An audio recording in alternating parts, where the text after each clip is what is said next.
this is Darlene Liker. You are now in the Liker room. This is another one of our guest rooms that is all Liker.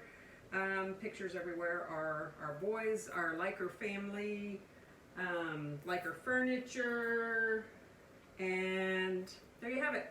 So today we are going to make a room freshener spray, and this is one that you can use when you've burnt something and maybe your diffuser's already got something else going in it.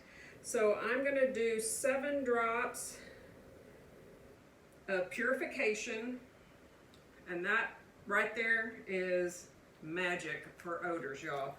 Shoes, yeah, anything.